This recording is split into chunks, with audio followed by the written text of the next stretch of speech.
Mas obrigada pelo momento aqui para participar com todos e todas. Então, eu já trabalho desde 2007 para 2008 nessa construção do instrumento, e o que eu gostaria de trazer aqui é um pouquinho de umas questões técnicas, mas de uma maneira bem simples e tranquila para que todo mundo possa acompanhar.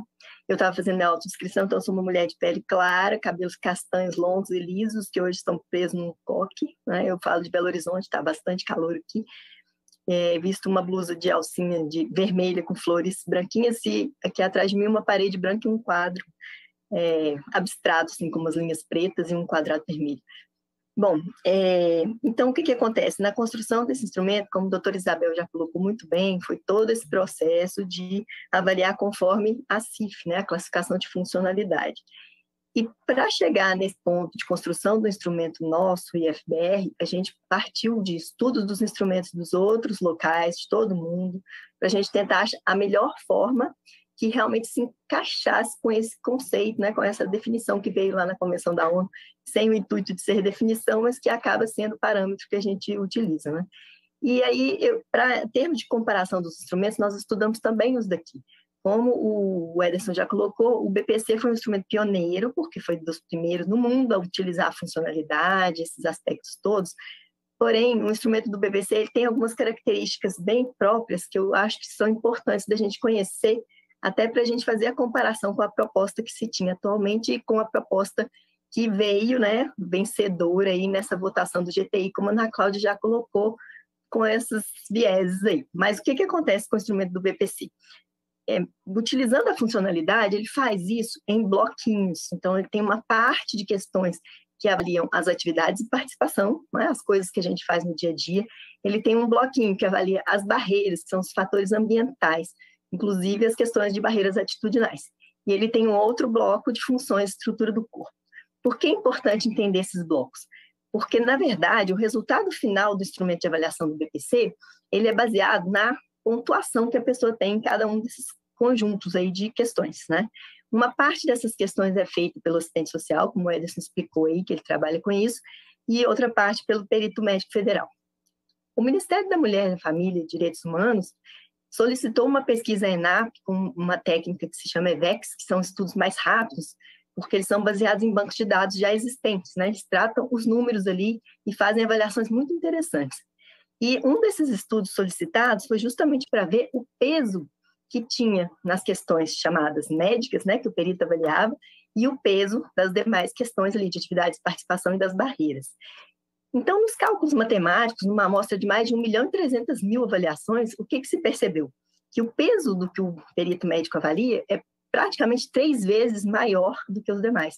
E a parte de barreiras, que fica a cargo do assistente social, né, dos fatores ambientais, ela tem um peso ali de mais ou menos 0,8% no total da avaliação. Os números são meio complexos da gente explicar aqui em pouco tempo, mas só para a gente entender que existe um predomínio nítido nesse instrumento do BPC da parte feita pelo médico, ou seja, voltada para as funções e estruturas do corpo, que são justamente aquilo que está de acordo com o conceito anterior, como a doutora Isabel colocou, o famoso laudo médico, que era o que se fazia até então, né? Então, o que a gente tem que pensar sobre esses bloquinhos? Cada bloquinho desse pode ser graduado ali em leve, moderado, severo, o Miguel depois pode até falar um pouco mais sobre isso, mas esses bloquinhos, eles têm a seguinte característica: as combinações possíveis, desculpa, gente, as combinações possíveis, elas são em torno de 120 e poucas combinações dessas notas ali de cada bloquinho, mas somente 43, se não me engano, 40 e poucas combinações dão direito ao benefício.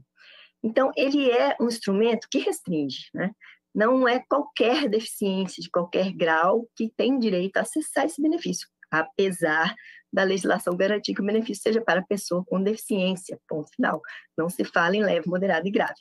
Mas esse recorte embutido no instrumento, ele promove essa restrição. E aí, o que aconteceu no momento desse GTI?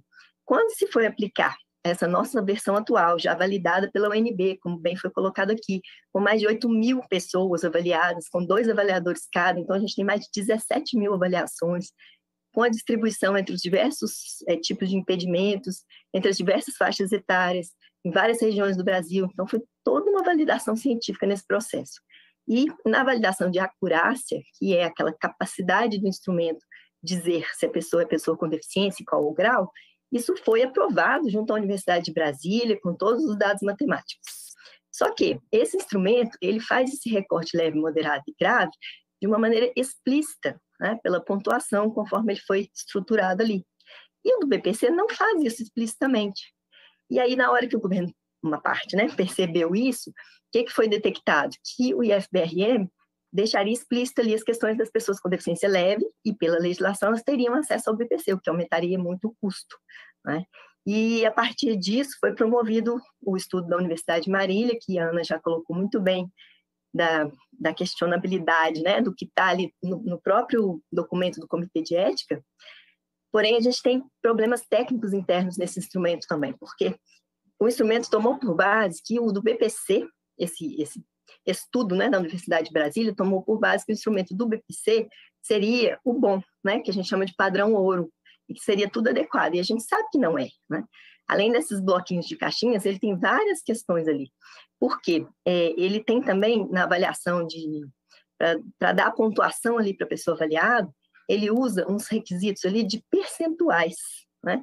Que eu acho bastante complicado. A gente tem, por exemplo, de 25% a 49%, a pessoa teria uma alteração moderada naquele item. E aí, o pulo do 49% para 50%, então, 1% só, isso já gera uma pontuação completamente diferente no final, e que vai impactar naquela combinação ali dos bloquinhos que eu falei.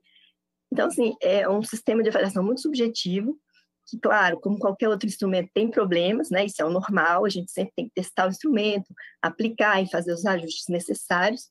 O próprio BPC estava na terceira versão e já se sabia da necessidade de atualizar outras coisas nele, que não foram feitas, porque, em tese, agora a gente tem que ter um instrumento único, né? Então, não vamos investir nos antigos.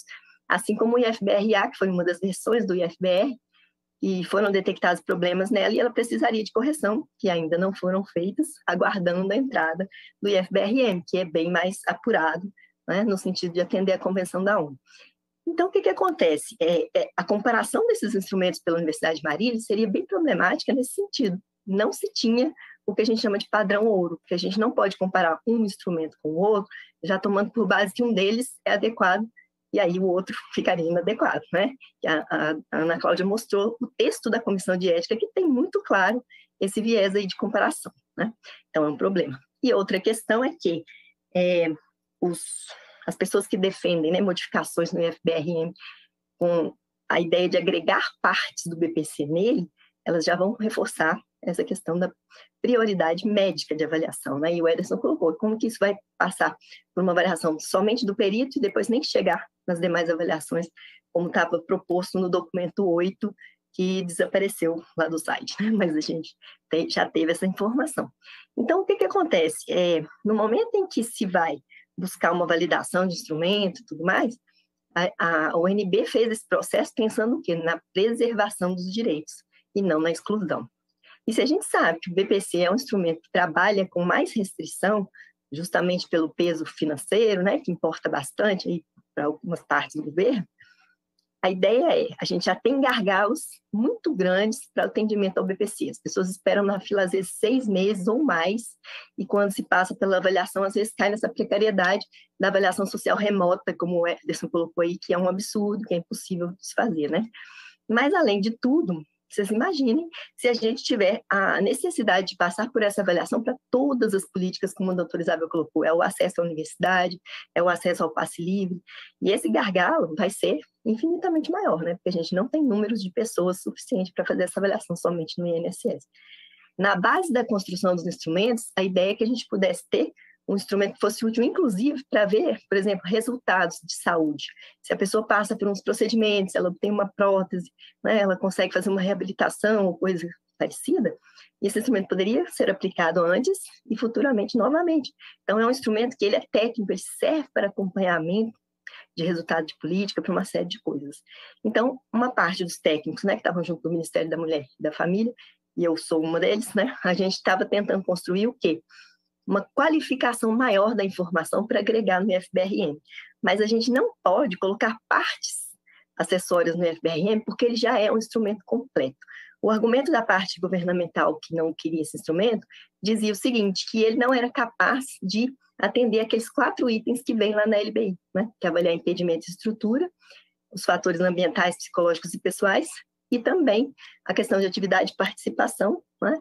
E aí, essa ideia é de pessoas que não conheciam bem esse instrumento ou que não quiseram conhecer, porque a avaliação no IFBRM e as suas versões anteriores, ela é o que a gente chama de avaliação relacional. A gente tem todos os fatores contemplados, porque a gente entende que as características do corpo e as barreiras, elas são determinantes para uma funcionalidade da pessoa, que é avaliada através de atividades de participação. Então, as pessoas que aplicam esse instrumento, elas têm que entender muito bem como a pessoa realiza cada uma daquelas atividades ali, pensando sempre no corpo e nas barreiras. Não tem jeito de avaliar sem seus 4 itens, né? Então, nesse processo de validação, isso foi sempre assim. E aí, quando se pega um instrumento que já avalia os 4 itens e se acrescenta uma parte nele que vai olhar somente o corpo, né, estruturas e funções do corpo, a gente, além de o instrumento do BPC já ter caracteristicamente, né, essa restrição maior, esse peso maior na parte médica, isso vai aumentar ainda essa desproporção se esse pedaço é agregado, né, que é a proposta que a gente viu lá no documento 8 do GTI. Então, assim, o que a gente quer é fazer esse alerta, que do ponto de vista técnico, esse instrumento do IFBRM já foi extremamente estudado, né?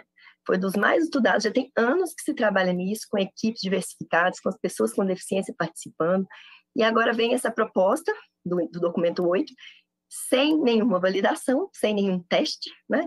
E ela foi aprovada, então, pelo GTI, a gente fica aguardando a publicação de um decreto que vai restringir direitos, né? Então, essa é uma coisa que nos preocupa bastante, tá? Então, é isso. Eu queria colocar só uns pontos mais técnicos e agradecer o momento aqui de conversar com todos. Obrigada.